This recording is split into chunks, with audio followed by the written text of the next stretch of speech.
Hey Legit fam, just finished watching BTS's Bring the Soul, the movie, and I have to admit that I cried. Yeah, you did.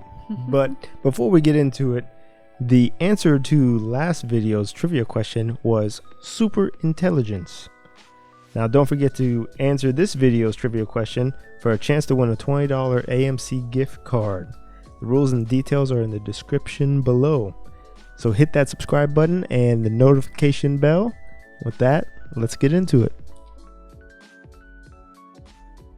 Okay, so Bring the Soul, the movie, was BTS' second documentary release. It follows Burn the Stage, that was released last year.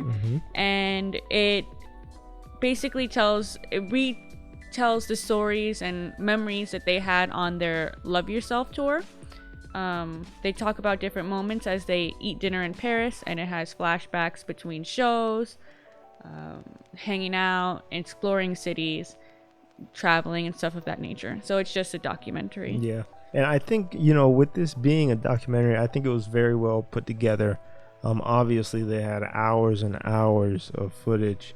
Yeah. And I think it's really good how they were able to string together all of the scenes. Obviously, I don't know much about the film industry and how it's decided how to bring these clips and everything together, but I think it was brought together really well. And I'm curious, so obviously I'm the BTS fan out of the two of us, and you are someone that listens to them in the background when you're listening to it. Yeah, so as someone who doesn't know too much about BTS, how did you feel about it?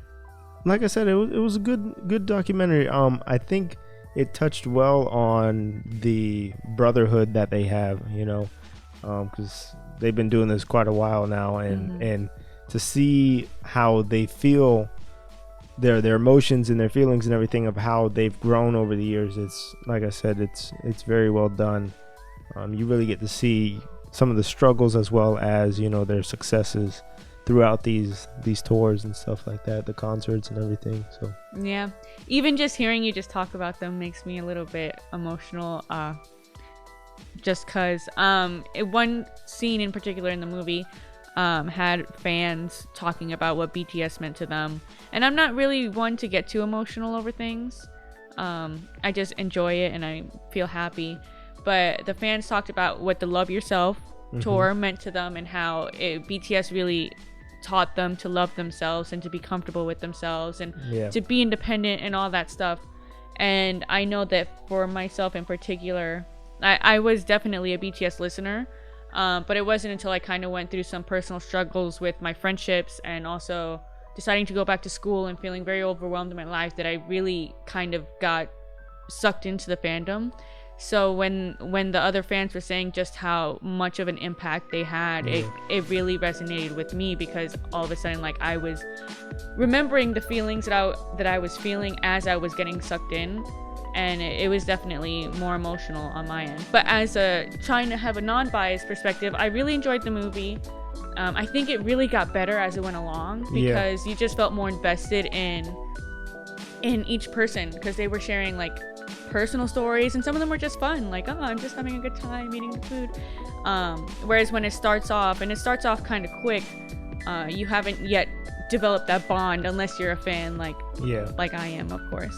But before we get into our final rating, we're gonna go ahead and give this video's trivia question.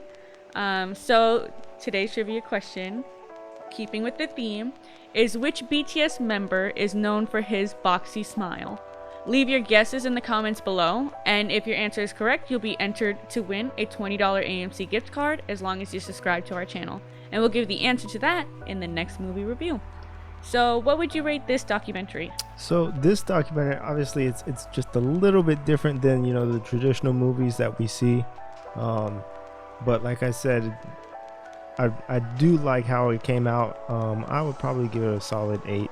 It was really good. I don't think not that I would necessarily know, I don't think they left a whole bunch of things out or anything like that. I don't think there's not a lot of holes in this, so I thought it was well put together. I agree. I do think that it was well put together as well. I do miss the tone of last year's Burn the Stage. If you saw that movie and expect it to be exactly the same as that, it's not. This one, rather than being narrated, it's definitely like a group effort and just walking down memory lane. But it was very enjoyable, and it does suck you in. I say if you're a fan, definitely go see it. Like, if you dislike BTS, I would say watching it could potentially change your perspective.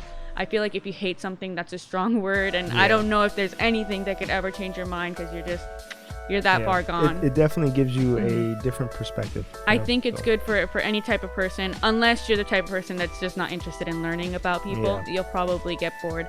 And so I would say, as a documentary, I would give it an 8.5. Yep. And so we hope you enjoyed our review. Don't forget to subscribe, hit that notification button. Check out some of our other reviews, which are linked in the video. And we hope you have a great rest of your week. Take care, guys. Bye.